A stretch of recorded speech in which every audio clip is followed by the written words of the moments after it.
तो राम राम भाई लोगों, वन पीस का चैप्टर नंबर 1108 आ चुका है। भाई लोगों बहुत बड़े बड़े कांड हुए हैं इसमें। चलिए देखते हैं कि क्या क्या हुआ है। चैप्टर के कवर पेज में बहुत सारे सुंदर कन्याएं हैं। रोबिन, उटा, नामी, ताशिकी, हैंको और रेजू, सांजी की बहन। चैप्टर की शुरुआत होती है। इसका टाइटल है कि अटेंशन वर्ल्ड। देख रहे हो भाई लोग, अटेंशन वर्ल्ड। इस वर्ल्ड से हम, इस टाइटल से हमको समझ में आ रहा है कि चैप्टर में कुछ ना कुछ होने वाला है, कुछ ना कुछ बड़ा कांड होने वाला है। देखते जाइए क्या क्या क्या होने वाला है। कहानी वहीं से शुरू होती है जहाँ से खत्म हुई, जहाँ कैरबू ब्लैकबर्ड पायरेट्स कटरीना और वैन ओगर से सामने खड़ा होता है। विश्वास नहीं करते हैं और उसे वैन ओगर जो होता है उसके ऊपर बंदूक तान देता है। कटरीना उससे पूछती है कि ये कौन है। वैन ओगर उससे बताता है कि ये और कौन, ये एक वेट हेड कैरबू है, एक पायरेट है। कैरबू उनको बोलता है कि रुको रुको, मुझे मत मारो। अगर तुम लोगों ने मुझे मार दिया तो ब्लैक बर्ड तुमको कच्चा चबा जाएगा। तुम लोग का सर अपने धड़ के ऊपर नहीं होगा। वैन ओगर पूछता है कि ऐसा क्यों, तुम्हारे पास ऐसी क्या चीज़ है जो तुम, जो ब्लैक बर्ड जो कमांडर है, हमको मार देंगे, हमारी गर्दन तक हमारे सर के धड़ से ऊपर नहीं रहेगी। तो वैन वो जो कैरबू है वो उनको बताता है कि मेरे पास एक ऐसी इंफॉर्मेशन है जो ब्लैक बर्ड को बहुत पसंद आएगी, उसके बहुत काम आएगी। अगर तुम लोग मुझे उनके पास ले चलोगे तो वो इन्फॉर्मेशन मैं उनको बता दूंगा। कटरीना जो होती है वो बोलती है वैन ओगर से कि इसको ले चलो, क्या ही कर लेगा ये, हमारे कैप्टन का क्या ही कर लेगा, ले चलो इस। फिर सीन शिफ्ट होता है जहाँ सारे फेसिस्तास नेवी के ऊपर हमला कर रहे होते हैं, जहाँ से बस्टर कोल आई थी, सारे वाइस एडमिरल से उनकी नेवी थी पूरी, मतलब सारे के सारे पेसिफिस्तास जो उसके बोनी के अंडर कंट्रोल में आ चुके थे, वो नेवी के ऊपर हमला कर रहे होते हैं। वहाँ पर सारे के सारे वाइस एडमिरल्स के नाम भी रिवील कर दिया गया। एक का नाम था जैसे ब्लू ग्रेस, हाउंड, गोलोटिन, डोबरमैन एंड टोसा। वहाँ पर वाइस एडमिरल बोल रहे हैं कि वेगापन ने सारे पेसिफिस्ता का कंट्रोल बोनी को दे दिया था, तो वेगापंक जो है उसने हमारे साथ गद्दारी की, उसने सारे वेगापंक, सारे पेसिफिस्तास का कंट्रोल एक पायलट के हाथ में दे दिया जो कि अभी बच्ची है, उसको यहाँ से जिंदा नहीं जाने देना चाहिए। फ्रैंकी बोनी को लेके वहाँ से भाग रहा होता है, उनके पीछे एक वाइस एडमिरल आता है, वो उनके ऊपर हमला कर देता है। वो उसका अटैक का नाम कुछ सा, वो 10 बैरल गन वगैरह कुछ ऐसा ही नाम होता है जो उनके ऊपर अटैक कर रहा था, उसका नाम था टोसा।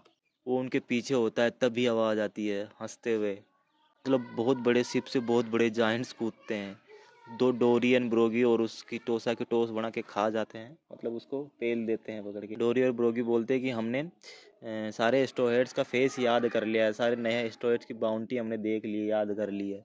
अगर कोई नया मेंबर जुड़ा भी होगा तो हम उसे पहचान लेंगे। जो फ्रैंकी और उनको देख के तो बोलते हैं कि हमने तुमको नहीं देखा है, तुम कौन हो, अगर तुम स्ट्रोहेड्स के साथ हो तो हम तुम्हारी मदद करेंगे, क्योंकि हम यहाँ पे बेलबाब से आए हैं स्ट्रोहेड्स की मदद करने। अगर तुम उनके साथ नहीं हो तो हम तुमको भी पकड़ के पेल देंगे। फ्रैंकी और सब बोलते हैं कि लूफी, सांजी और वेगापन अभी भी वहीं है, क्या आप लोग उनकी उनकी मदद कर। डोरियन ब्रोगी अपने क्रूमेट्स को बोलते हैं कि इन दोनों को अपनी शिप पर जल्दी से जल्दी शिफ्ट करो, ये हमारे साथी है, हम लोग आगे जा रहे हैं सूफी और सांजी को बचाने। जायंट्स ग्रुप के वो पूछते हैं फ्रैंकी से कि बाकी सब लोग कहाँ हैं। फ्रैंकी बोलता है कि कुछ लैब में और बाकी सब बादलों के ऊपर है। जायंट बोलता है कि स्काई आइलैंड पे। फ्रैंकी बोलता है नहीं नहीं, इतना ऊपर भी नहीं है, वो थोड़ा नीचे ही है, मतलब वो थोड़े से नीचे है, ज़्यादा ऊपर नहीं है। तो सीन शिफ्ट होता जहाँ लूफी, सांजी, वेगापंक, किजारू और सैटर्न भी था। किजारू वेगापंक पर अपनी लाइट वाली तलवार से हमला कर देता है, उसके आर पार निकाल के घुसेड़ देता है। वेगापंक वहीं पे गिर जाता है और उसका इतना खून निकल रहा होता है, मतलब उस वेगापंक की हालत खराब होती है। साजी वेगापंक से कहता है कि तुम यहाँ नहीं मर सकते, तुम यहाँ से निकलना होगा, हम तुम्हें यहाँ से निकालेंगे, हमने तुमसे वादा किया था कि हम तुम्हें यहाँ से निकालेंगे, वो भी जिंदा। लूफी सांजी को कहता है कि इसको यहाँ से लेकर निकलो, इनको मैं देख लेता हूँ। सांजी वेगापंक को लेकर भाग रहा होता है, तभी किजारू अपनी लेजर बीम से उन पर हमला कर देता है पीछे से, और सांजी सांजी के हाथ से वेगापंक छूट के नीचे गिर जाता है और सांजी भी थोड़ा दूर गिर जाता है, सांजी भी चोटिल हो जाता है। अभी लूफी अपनी जायंट वाली फॉर्म में आके एका से सैटर्न और एका से किजारू को पकड़ लेता है। सैटर्न की तो मुंडी पकड़ के ऐसे खड़ा रहता है और किजारू को भी ऐसे पकड़ लेता है, दबोच लेता है। किजारू की तो फट के हाथ में रहती है, किजारू तो मुंह फाड़ के एकदम ऊपर की तरफ देख रहा होता है, मुंह से खून निकल रहे होते हैं किजारू के। और लूफी उनको बोलता है कि अब तुम बहुत हो गया, हम तुमको यहाँ से निकलने नहीं दूंगा, तुम लोग सोच भी, मतलब तुम लोग अब यहाँ से निकलने की भी सोच भी नहीं सकते हो। तभी सांजी वेगापंक को उठाकर वहां से भाग रहा होता है, बोलता है मरना मत, सामान्य सारी मेहनत बेकार हो जाएगी। वेगापंक हंसने लगता है। तभी वहां से आवाज आती है बीप बीप वाली लैब से। उनसे ऐसे आवाज़ आती है कि मतलब वो जो सिस्टम था वो पूरे मतलब जो आवाज़ आ रही थी वो पूरे वर्ल्ड को सुनाई दी कि उसने ऐसा सिस्टम कर रखा था वेगापंत ने।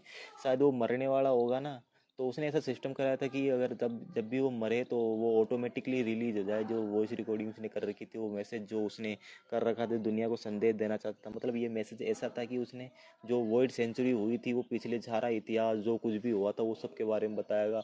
पूरे मतलब गवर्नमेंट ने जितने भी कांड किए हैं, जो कुछ भी किया है, वो सब कुछ भाई लोग अब सच हमारे सामने आने वाला है।